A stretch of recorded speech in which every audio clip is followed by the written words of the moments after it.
All right, everybody, we're meeting with my buddy Glenn Goldberg tonight. Glenn is an artist in New York City. I've known Glenn, well, he's still young. I've known him a while. Hi, Glenn, how you doing? I'm good, Paul. How about yourself? I'm all right, man. I'm glad we got this going, albeit a little bit late. Yes. Let me ask you some basic questions. Where were you born? Where were you raised? Where did you go to college? Okay, I was born in the Bronx, New York. Raised in the Bronx, New York. I went to college at Queens College. Dropped out after 4 years. Finished college, then went to art school for a year in the summer, and then went to grad school for art as well, for an MFA. Where was that? That was at Queens College also, but I did not study art undergrad. I studied what was called communications in the arts and science. Have you ever been west of the Hudson? Yes, I have. Okay. I'm well traveled for a boy from the Bronx, actually. You are? Yeah, I am.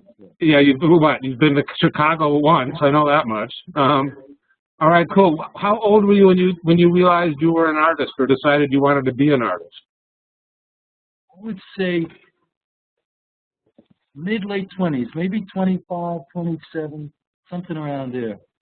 What were you thinking before that? When you were in high school, what did you think? Did you have any idea what you were going to grow up to be? Were you going to be a jock, or what was it? Well, that was what I was doing, but I was not. I was sort of going on natural ability. I was sort of a student athlete. I was in a school that wasn't particularly challenging, so I did well at school without having to work hard. I was playing a lot of ball, but truthfully, I had no real plan. I had no real career path. My dad was gone. My parents were divorced, so I was sort of floating. It was late 60s, early 70s, so I guess safe to say I was experimenting. I was playing music, doing art, doing drugs. I was really not focused, nor were a lot of people really on sort of career achievement kind of stuff. It was kind of not really where people's heads were at, as I'm sure you remember. It was all counterculture, and achievement or career was sort of on the back burner if it existed at all. Yeah, I know. That's true. So how did art make its way into your psyche? Well, as I said, I was in college. I dropped out. I started to travel. I traveled north from New York into Canada, all the way west to Banff, Alberta. I was hitchhiking down into the States. Through all that, I was playing music, essentially, and starting to do a little bit of art. And then when I went back to school, I took some art classes. It started to really take hold. And after I graduated undergrad with this sort of general liberal arts type degree, then I went to art school for a year in the summer, as I said, at the New York Studio School, and then went to grad school back at Queens College. So it kind of started to take hold when I was sort of just searching and traveling and messing around, and then I started to study it. Now, as I was that was in the mid-70s. I was about 24 years old at that point. So what did you get? What happened to you after you got out of graduate school? Did you have a show and you were with Leo Castelli and you were instantly successful? I was doing something much more glamorous than that. I was working as a waiter in a jazz club. I was delivering the Interview magazine. Then I started to do some heating work. I was sort of a low-level sort of steam fitter, a steam fitter's helper. And I had a studio, a small basement studio in the West Village, where every day after work, I would go there pretty religiously. So I basically worked like 7 or 8 to 3, went home, showered, went to the studio pretty much every day. And that's what I did when I just got out of grad school, and I had just got married as well. So as soon as I got out of grad school, I got married and basically worked a lot of low-end jobs to feed my habit, and kept working pretty seriously. And I was kind of a studio rat by that point, just working as much as I could. Were you dedicated to then being a professional artist at that point? Say the first part. Did I what? Were you dedicated to being a professional artist then? No, I was only dedicated to being an artist. Yeah, that's what I asked. Okay. not a professional one though. Okay. Again, in terms of time when I came up, all of my teachers either didn't address or had a negative attitude about having a career and showing in galleries, despite that some did, but that was definitely irrelevant, and it was all about the work and what one could do to try to do justice to the endeavor. So I proceeded. It's not like I was against it, but I wasn't focused on career advancement at all, really. Okay, so what happened for you then? So then, oddly enough, and this is sort of, I guess, some kind of fluke, I was playing ball up in Central Park. When you say ball, what kind of ball? You mean basketball, football, baseball? It's a good question, Paul. At that point, it was softball. I played a lot of baseball before that, but at this point, it was softball. Up in Central Park, I was standing on first base, and the person who was playing first base started a conversation and said, "Hey, what do you do?" And I said, "I'm an artist." And he said, "What kind of an artist?" And I said, "I'm a painter." And I said, "How about you?" And he said, "Well, I'm a painter too."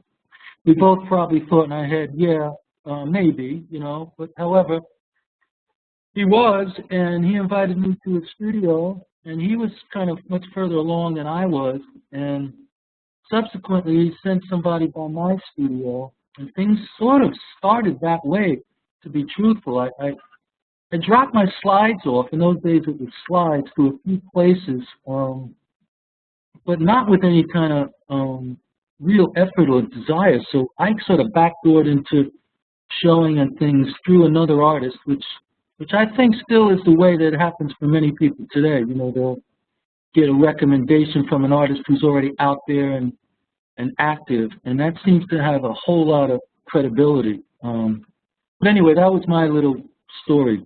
I met a guy on a softball field. We started visiting each other. He thought enough of my work to introduce me to people, and then it sort of started. That's beautiful. Where's he now? He's down in Atlanta teaching at SCAD, I believe. Yeah. And is he still playing ball, or he doesn't have to anymore? I think he gave up on that a long time ago. I don't know. He went through a lot of life stuff, you know, family and career, and I haven't been in touch with him, but I know he landed down in Atlanta, and he's teaching down there. So all right, from that experience, how long was it till you had a show or had a relationship with a gallery? I would say, from that initial experience, I would say maybe 2 to 4 years, something like that. 3 years, let's say, roughly 3 or 4 years. So, go ahead. Go ahead. Was there gallery exposure that came as a result of those visits? I had a woman who had previously had a gallery who started to sell some work for me.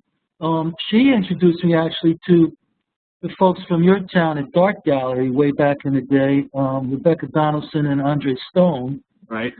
Then they introduced me to a woman named Mayani Johnson who had Willard Gallery in New York, which was a great gallery. Yeah.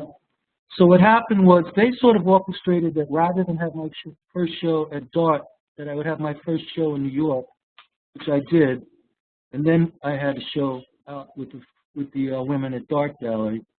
But that's essentially how it happened. So it went from a private dealer who knew the women at Dart, who introduced me to them.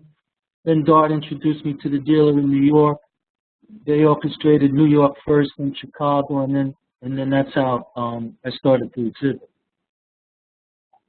That's interesting. I'm trying to remember who else showed with Willard. Lois Lane, Susan Rothenberg, Donald Sultan, Brian Hunt, Robert Moskowitz.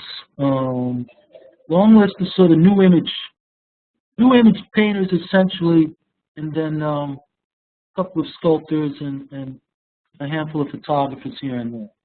But it was sort of out of new image painting, you know, with Susan Rothenberg and Sultan, Lois Lane, and Moskowitz. They were sort of the primary people in that period. I'm eating a chocolate while we do this, Paul. Is that okay? How's that working? It's working okay. Okay, go ahead. What did your art look like then? It was basically, descriptively, a white field. It was heavily worked, but it ended up being sort of a white blanket and some markings and some linear things that looked kind of Eastern. They were maybe nature-like, twig-like and things, but they were non-literal. They were quiet in their demeanor, but I was using industrial paints, and they were pretty large at that point. So yeah, they were large. How different do you think your art is now than that? I think it looks different, but I don't know. I guess I've always felt like I'm working under some umbrella of thinking and making that I keep circling, winding through, and sort of heading towards the center. You know, like growing into myself is the way I would explain it.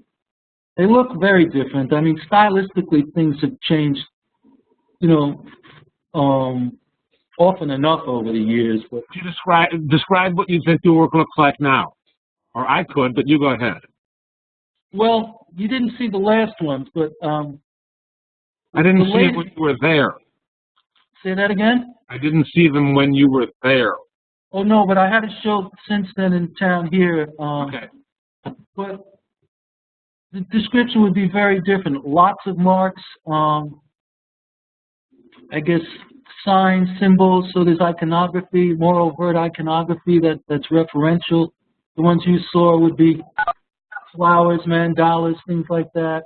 The most recent ones, I have a guy, I have a rabbit, I'll have a dog. So they're different in appearance, but I actually think they're a little stranger now. But I actually think that they're related in terms of desires for the wild and the intimate and the sublime.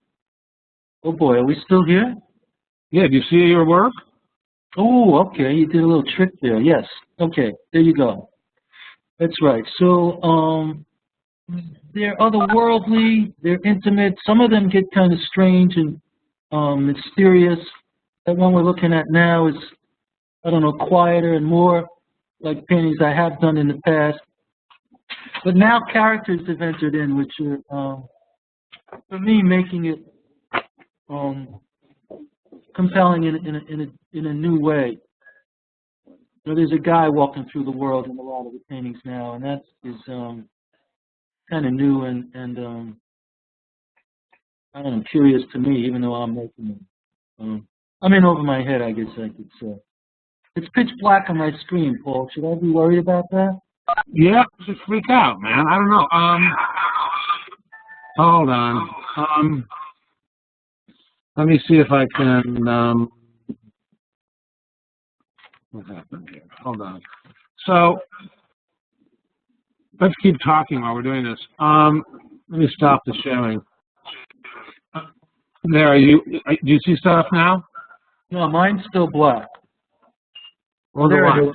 Yeah, here we go. I see you. How did you get from making large paintings to small paintings? Did it happen? This happen, or was it premeditated? Well, I always made small ones.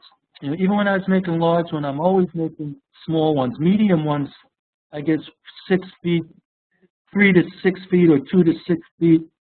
They rarely happen. So there's always small ones, and sometimes large ones, which might be 6, 7, 8 feet, something like that. But I don't have as much of a need to make large ones as I do small ones. And that, I don't know, that might be just a function of liking to hold them in my hand or lean on a desk or make them on the floor.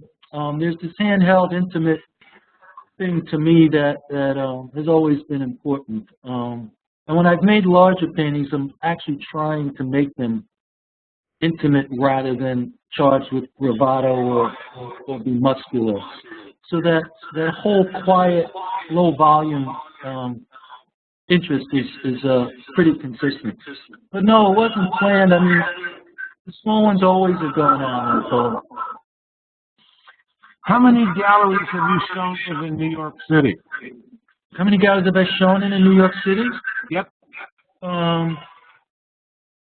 You mean like one-person shows or just anything at all? mostly one-person shows. Where I'm going is I want to know how these relationships began and how they terminated and how they moved on and how another one happened and how long do they last and like that. Okay. Well, if I I stay as long as I can. I guess I prefer to stay if it's working. I don't like jumping around a lot, but I guess maybe, let's see, there was Willard, Knoedler, maybe 5 or 6 different galleries over the years. How long were you with Willard? Willard, I was there from 1983 or 4 till they closed, which was like 1988 or 89. So 5, 6 years. A lot of artists went from Willard to Knoedler, right? I think Sultan, I don't know where Donald was before. I think he was at Blumhelman, but not a lot. I went there. Donald Sultan went there. Yeah, so I went there from Willard, and I was there for about 10 years, from about 88 to 97. Were you happy with that relationship, or were you too much of a small dog in a bigger pond? It was complicated, I guess I would say. I mean, I was very proud to show there, of course, but it wasn't a great fit. When I was young, still growing a lot. They tend to like more signature type artists, you know. So I guess I would say I have great, pride in a way that I was able to show there, but it wasn't a great fit. But I think most often gallery artist relationships aren't a great fit. Ironically, the place that I felt was the best fit was Willard, which was the first place that I think Willard was a great gallery. Anne Friedman was at Knoedler when you were there. She was. I can remember talking to Anne, and for those of you who are not putting this together, Anne Friedman is the art dealer who's been caught up in this imbroglio with buying fake paintings and selling them. And Knoedler Gallery had been around for like 200 years and closed suddenly a year ago when the shit hit the fan. And I'm not surprised, from my knowledge of working with Anne Friedman, that this happened to her. You can, or you don't have to say anything except interesting or nothing at all. Nothing at all. Fair enough. How long were you at Knoedler? About 10 years. And then what happened? So did you leave, or did they end, or they changed direction and they started showing more dead artists? I actually left. You know, I felt like it had run its course, you know, and just felt like the right thing to do at that time. It was very quiet for me, and I wasn't really able to do a lot of things outside of the gallery. So I felt like it was time to leave, and I left without looking for another gallery while I was there. I left and just sort of got back in the studio, and it took a while before I started to show again. I thought, well, I'll have a brief sort of, impasse, and then I'll jump out there. And it just kept going and going, and I was kind of okay with it. Of course, it starts to make you wonder, gee, was that, should I have done something differently? I knew that it was time to not be associated with Knoedler, but, I rethought it like, oh, maybe I was foolish to not sort of try to get some things lined up. But at this point in time, I think it was the right thing. I'm a no regret kind of person, so yeah, I left and just sort of floated and worked for a while and ruminated and tried to move my work along. Before you left Knoedler, how long had it been since your last one-person show, do you think? Well, not long. It might have been like, a few months. I had a show, and then just a handful of months later was when I went and had a conversation. At that point, I'd already made up my mind that it was just time to sort of maybe, separate. But so it wasn't as if I was sort of dying on the vine, where I was neglected and 3, 4, 5 years without a show. It wasn't like that. It was just that it felt like our time together had run its course. After leaving Knoedler, how long was it before you landed with another gallery? Well, I didn't land with another gallery. I had a small little, it was a one-person show, but show with Charles Coles before he closed. And then, you know, a couple of things out of town with people I'd worked with. And then I think the next show was actually with Louise Ross Gallery. And then the last two shows I had were with Jason McCoy Gallery. That's where you're now. Yeah, that's who I've been showing with currently. But it was sort of like a floaty, you know, bounce around semblance of a career type thing that wasn't really grounded. And in a way that's probably typical for a lot of artists, you know, at that point in time. And, you know, a lot of strong artists don't have galleries, or they, I don't know, it just sort of seems to fall apart and possibly remake itself in some eclectic way. For me, maybe for other people it feels much more solid. I don't know, but I'm not convinced, and I want to talk about this further. Yeah.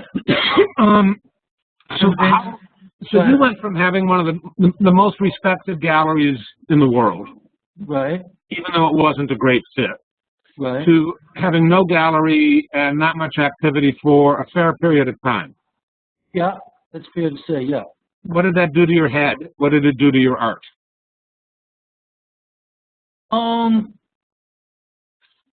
At times I was like, of course, feeling like I needed to get out. I mean, it's sort of like energy accumulates and it just needs to get out there, and I want to participate. You know, I want to sort of get my 2 cents in. The good side of it was I was sort of left alone, and I do essentially like that. I don't like my phone ringing a lot or having a ton of action.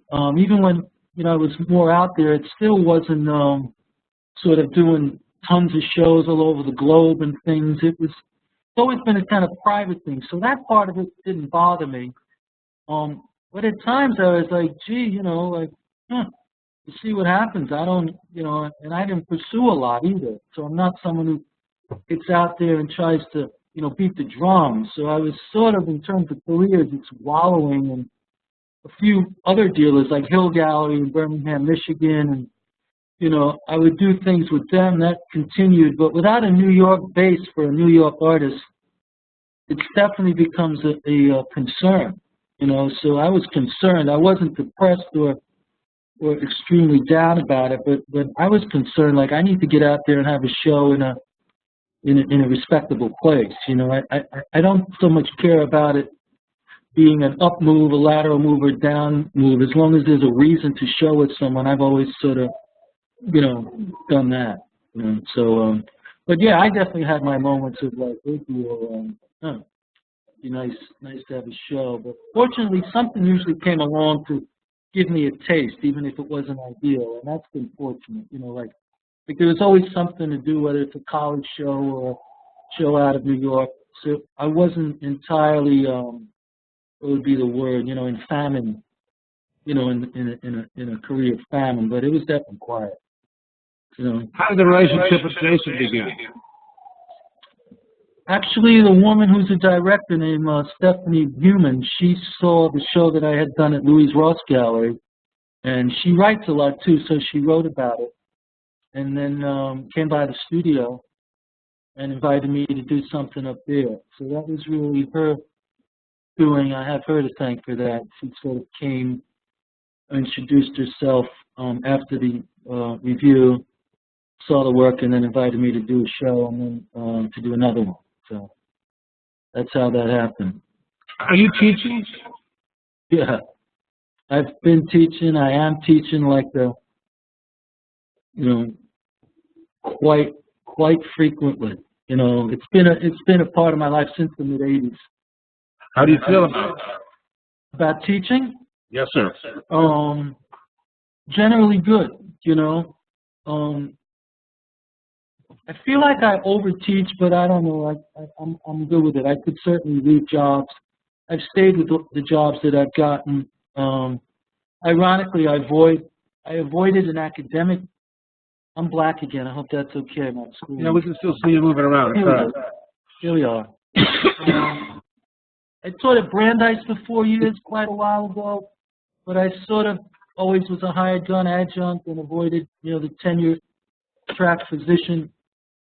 But ironically, next year I come up with tenure late in my, teaching, history. So we'll see. But it's generally quite good. But of course, there's days it's like performing. Anyone who teaches knows that.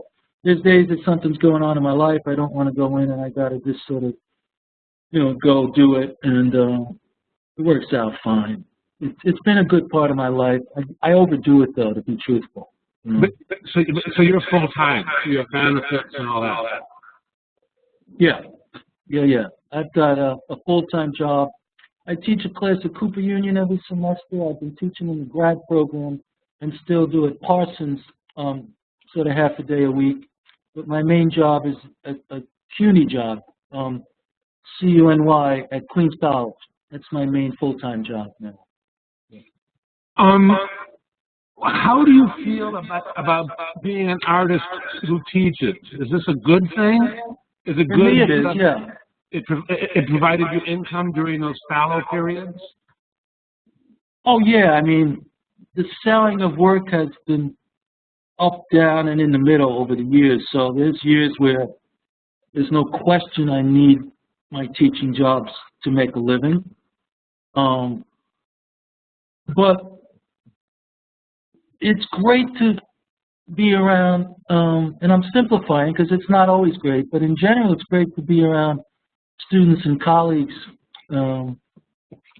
students probably more so. Young students coming up and interacting with them, it's inspiring, it's difficult, it's challenging, it's all over the map, but on the whole, that's sort of where I get my people. As an artist, I'm more private and sort of hide out a lot, even though I know a ton of people. But my human interaction, a lot of it actually happens at schools with students and conversations about all sorts of things. What are you up to? What else are you taking? Get to know some of them. Obviously, many of them become sort of colleagues after they graduate, particularly former grad students. So it's a nice, rich area of my life. So I've never thought of it as getting in the way of working. Imagine if I had more time, who knows, maybe I'd make more work, or maybe I'd be able to realize my ambitions more, but I don't feel like I've missed anything by teaching. I actually feel like it's been a gain, for the most part, even with its, problems of institutions and all sorts of things. But I've been fortunate to work in good places with a varied kind of student. Like the students at Queens College. Queens is, I think, the most diverse place in America.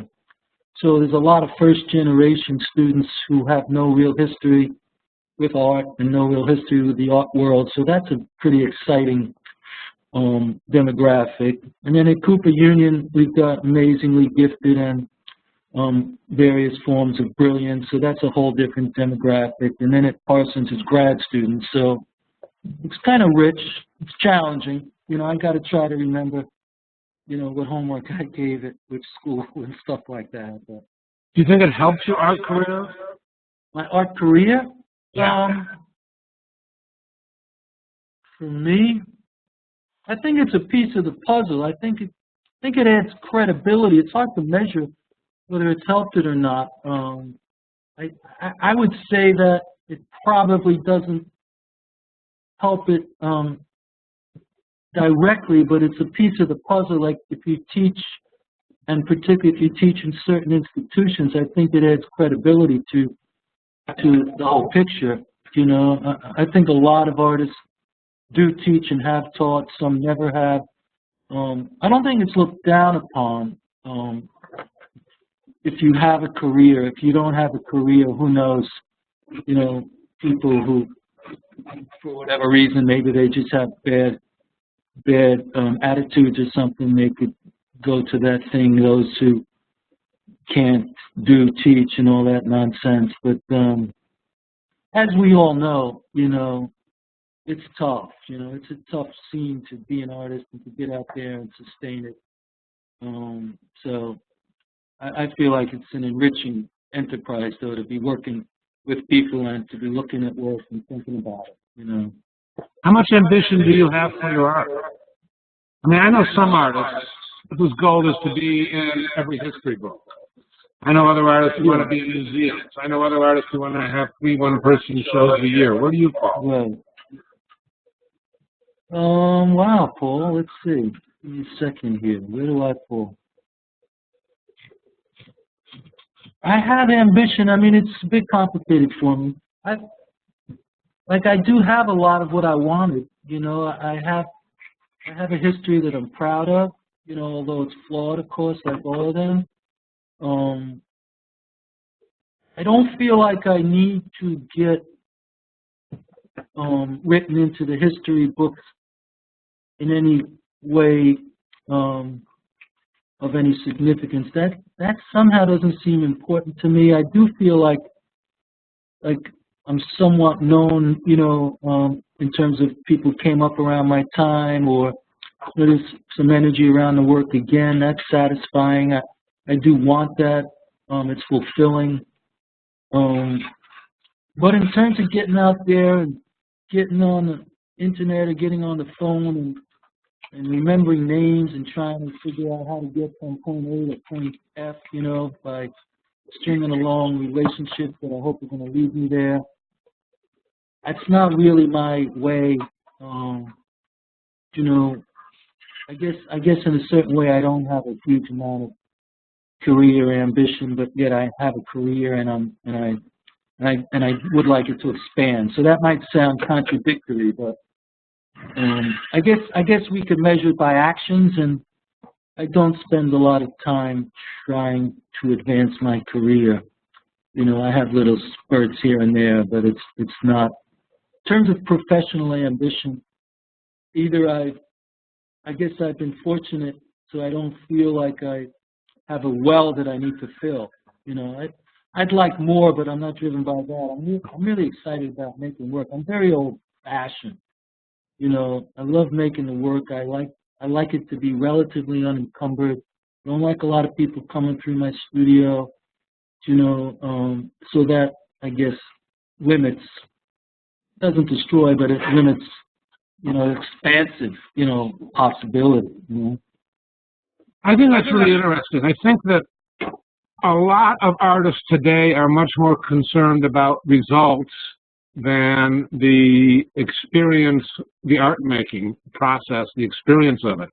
My sense is that it's, you know, the teaching provides you with sufficient income, and that where you get your jollies predominantly is from making the art more than pursuing, you know, the career exposure or having exhibitions, etc. I think there's kind of a greater purity to your art-making experience than I see with many artists. I do want to, need to, you know, show, so, but I'm older now, you know, I have some relationships.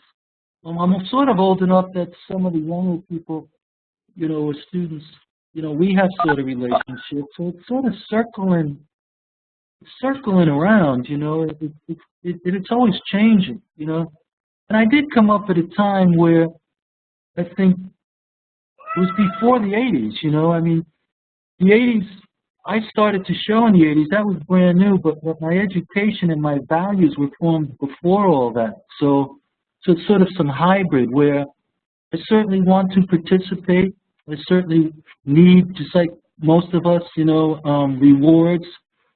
You know, I do have a certain amount of need for that, but I'm driven by the excitement that happens around driving the work, you know, and the adventure of it. To me, that's where it's at. It's always been where it's at, you know. So again, fortunately, you know, certain things happen, and I have some relationships, but I don't know about all this.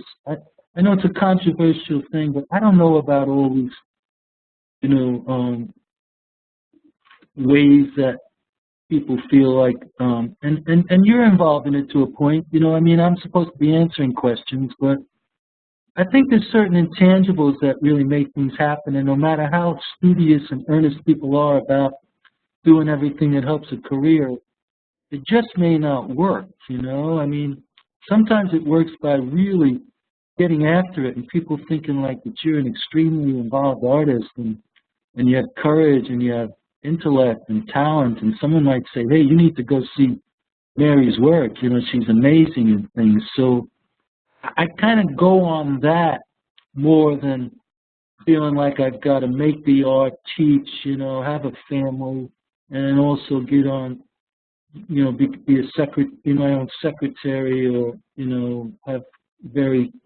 clean, you know, thorough records. It just isn't my nature. I mean, the whole thing is like self-acceptance, right? And doing what it is you do best, you know, trying in the other areas, but we're built in certain ways. Like there are people that love getting out there and meeting people and going through the annual gallery guide and writing letters and, you know, doing all sorts of things that make those things happen, and that makes sense for them, you know. I'm not telling anybody anything new, but the whole thing is, am I comfortable in my own skin? Am I happy with how I function and what I do and how I work as an artist? You know, it gets pretty philosophical. I guess I would have to say. I feel like I think you've been of this opinion for quite a while. I don't feel like this is a major transition in who you are. I think maybe it's become more solidified, but I think it's you, right? I've always moved that way, and you know, I guess I have an appetite, a big appetite and intensity, and I'm always trying to grow and learn and whatever, in all ways, you know, be a better person, be more courageous. You know, this last show that I did in New York, for me, was not an easy show for me to make, and to put it out, I felt kind of vulnerable, and that was a great thing, you know, and it fortunately was received by a lot of artists. It did get some energy around it, but it wasn't an easy thing, and that for me was a very valuable lesson. Like, ooh, gee, look at that! I opened up a little bit more. I was a little more vulnerable. I put it out there. Some love, you know, came back. You know, those are the things that I think are important. But we do need enough money, enough, I guess, ego strokes. We do want to feel like we matter, and that's serious stuff, I think, for people, certainly for artists. You know. Totally agree. Let's open this up for some questions and see what we get. Who's got? You know, there are people in this course, my course, who've taken classes, who, you know, were students of yours. Right? Okay. Who's got a question for Glenn? Raise your hand. And those of you who've noticed the muting, the echoing, you're right. I mean, it's me and Glenn. So if I mute him, there's less echoing, and we'll see. So let's try. Tracy, you have a question. Go ahead. And first of all, congratulations on getting a review by Roberta Smith and Jerry Saltz in your career. But what I'm curious about, when you talk about how all of your connections were made, how active are you in helping other artists below you to get a leg up? I mean, as active as I can be. I'll introduce people to other people. I'll write for people. You know, if I'm at an opening, I'll grab people so that they could meet each other. Most recently, I'm looking for spaces, but I've decided that I want to sponsor some young people who are coming out of undergraduate programs that I know that I feel like speaking of floating, that's a big floating time for young people who get out of school, particularly undergrads. So I got this idea. I want to do some weekend shows where it opens on a Friday and runs through the weekend, and they can sit at their own show and just grab a studio from someone or something like that and just kind of put my name to it and affiliate. You know, affiliate is a word that comes to mind, you know, like before I leave this earth. I've been fortunate to show at a lot of strangers and do shows that, you know, I don't know, red. So you in a show that has all red paintings, or, you know, like nose paintings. Okay, let's get 15 people that paint noses. But when I'm in a show with someone that I admire or respect, it's meaningful. So having shows or doing projects. I'm in the middle of some projects with some younger people now. I'm not presumptuous enough to think that I can do a whole lot, but I certainly try and will continue to try to see if, you know, if I could be of any help to some people coming through, because I certainly received it. Everybody needs someone to say, hey, you need to go check this out. So it's part of my life. I don't know how active. You said how active am I in that? As active as my life and my time affords, you know. But I am trying to always put people together if I think there's some mutual benefit for them. You know, it's tricky to recommend artists to dealers. It's sort of like recommending, you know, people to get together as a couple or something. You know, sometimes it hurts more than it helps. You know, and if it's just a favor, that won't work. So I try to do it when I really feel like I'm doing it for what I would consider the right reasons, you know, and that it could actually possibly work, you know, and that lessens the action in a way, I think, you know, because you know, it's I don't know, it's just, I wish I could do more is my true answer. I do what I can, but I wish I could do a whole lot more for people and say, come on, what do you mean you don't want to exhibit this person? You know, what are you thinking? But you know how it all goes, I guess. You know, I don't know. Well, I wish, you know, I know people, for example, whose spouses, you know, have been major players in the art world, and they can't seem to get much going on. You know, like their careers are, you know, either stalled or modeled. So it's very, very funny stuff. You know, like I think sometimes that people could do more than they actually can. You know. But I try. I'll be honest with you. I do try. You know.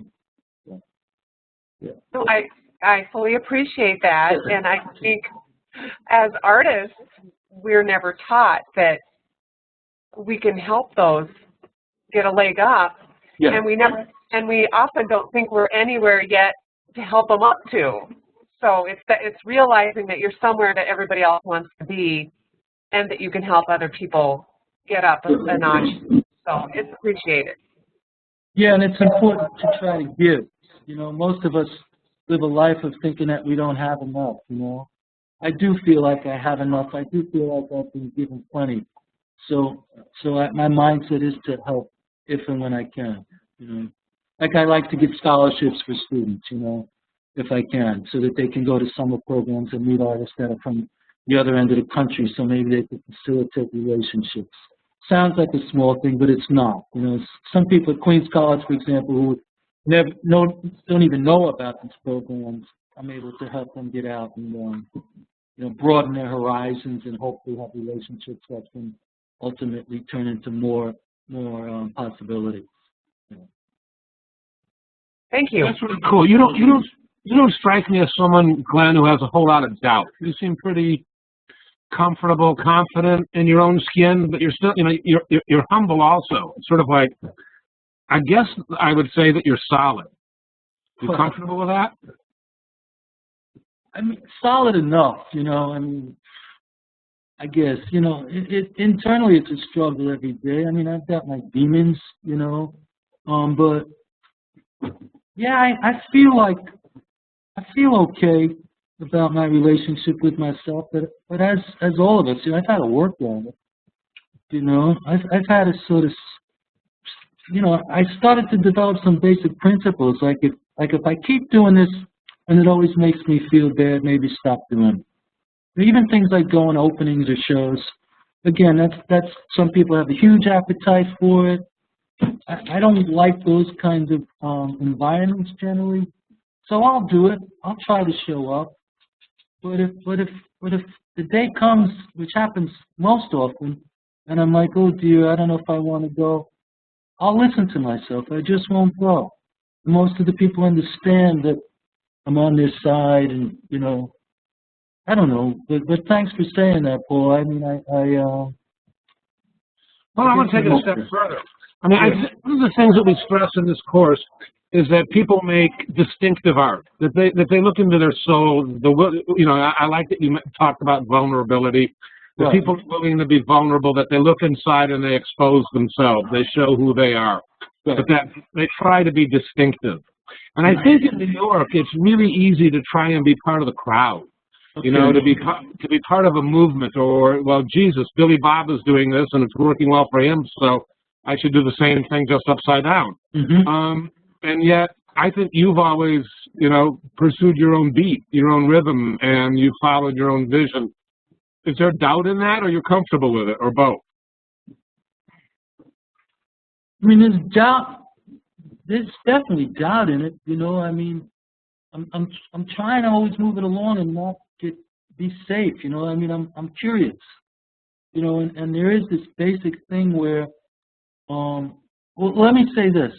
I think that artists generally are trying to do that as much as they can, but also want to be liked and bought and shown and all that. And it's an inherent conflict, and I think artists try to push their work as far as possible, but sometimes you're thinking, well, gee, if I just keep going out there and out there, I'm gonna be so isolated and so alienated. So it gets qualified by the desire to participate, the desire to be in certain dialogue, and the desire to exhibit, because then it becomes real. Dealers need to have artists that either have status or can make them money as well. So it's a conflict, So what was I going to say? So what do you come down on that conflict? I always come down on the side of art. Like when I look at artists, the ones that are the most powerful and inspiring to me are the ones that I think are the bravest and the ones that seem to push beyond, I may not even like their work, but I like the force of it. I like the force of an individual, really driving their mind and their body and have the ability to go through changes and, not just lip service to taking chances, but they actually do it. It actually means that much to them to try to really get in there and constantly, raise the volume of what it is they need to do and say, and that to me is the most inspiring across the board. Athletes, singers, political activists, the ones who really roll up their sleeves and say, yeah, I'm all in, that's what I aspire to, and the rest of it, I think, tell me if this theory seems to make sense. It does to me. So, and by the way, Paul, you've always done things your way as well. You're some eclectic guy that, what's this guy doing in the art world? And there's something exciting when those people enter into our world that have some like innate, independence. But what I was thinking is if people just make progress with what I would term self-acceptance, they get more and more powerful, And I think the way it works is if we get more and more powerful, things get attracted to it, things are drawn to it. So as a simple recipe, I guess the best I could do is try to become more Glenn, whatever Glenn is designed to do and behave, and think about. I just need to really do that as much as naturally possible. And then I think people will say, there's an individual, and I look at other people like that. I say, whoa, look at this guy Paul-Klein. Look at what he's done. And look at this thing that he's made up. And what is this webinar thing? And art dealer, and shows whatever he wants. I mean, those are the things at the end of the day that are I don't know, meaningful. So to me, that's the first priority. Be you, as they say, do you, be you to the fullest degree possible, which takes a lot of courage, I think. And then I think people will be, I don't know, drawn to whatever that is, even if it's kind of brutal and brash. I think it's powerful. I'm down with that. That all sounds really good. But then I'm turning it around, and it makes me wonder with you. Yeah, you're trying to pay attention to somebody. How often do they have to have exposure for people to be able to follow them before they lose continuity? Say that once again. I missed a couple words. Sorry. how often does somebody, let's say there's an artist that turns you on. Right. How often do you need to be able to see that person's work, an exhibition, before you lose continuity and you forget what they're up to? And are you showing it? For me, I'm probably at a loss of continuity most of the time. I don't really go out and see a whole lot, you know. No, but what about people looking at you? Oh, I guess that's a function of whether you're interested in continuity, you know, like trying to make sense of it, which is, I guess that's a common preoccupation. But I mean, I haven't been consistently, you know. Well, that's funny. You know, sometimes, let me backtrack again. Sometimes people haven't shown up for 5, 7 years, and I'm like, wow. You know, because I think they're just kind of ticking along. And so I don't know. I don't know if anyone could really follow anyone these days. I don't know how people do it. You know, it's way too much going on. To me, that's, I guess because that's not all I do. I can't seem to follow people. It's like catch as catch can. You know, I'm teaching. I got a family. I'm trying to make my own work. So if I can go see a show or spend the morning sneaking around, you know, getting to see some things, I'm lucky. Continuity isn't in my zone, I guess. So that's why I'm having trouble kind of answering it. Okay. But are you saying like following an artist and following all their growth and changes without missing out big chunks? Yeah. It's hard, I think, because, I mean, some of us disappear for a while. You know, I'm not the only one, Lord knows. And a lot of people just working straight through, sometimes making better work than they show. So it's a funny game, you know? I don't know. It's totally weird. Yeah. Yep. Mm-hmm. All right, maybe it's time to wrap this up. Okay. Thea, you can't raise your hand, but I have a question for you, Thea. Does this sound like the Glenn you knew in school? Absolutely. Inspiring as usual. Thank you, Glenn. Thea, whoa. Look at that. You're a webinary or whatever it is. I just saw you very recently. Okay, cool. I'll see you soon. Hey, Paul. Right. Thanks, Thea. What's that? Thanks for having me involved in your you know, beautiful sort of, you know, world here. I appreciate it. Hey, man, you're really welcome, and thank you for joining us, because I appreciate the insight. You know, the look inside and the vulnerability and the fact that, you know, I mean, the amount of ambition different artists have and the extent to which it manifests itself and the inward looking and the satisfaction that you can get from just making good art and having, you know, a dialogue between yourself and your art, I think that's really important.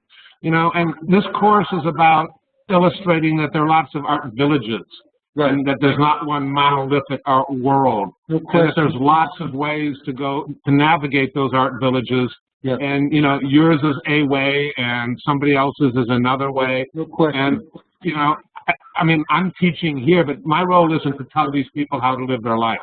My role is to show, you know, that there's A and B and Z and Q. And, you know, you can pick some from each pile or not. Right. And, you know, you helped me do that really beautifully. So I'm really glad you were here with us tonight. Thank you very much. Let me unmute everybody so that we can have more echo. And thanks very much. Thank you very much. Thank you. Okay. Whoa. And now we're going to talk with Marshall and Victoria Lightman. Marshall, are you with us? I am. Can you see me here? No, your webcam's not on. It was. Let's see.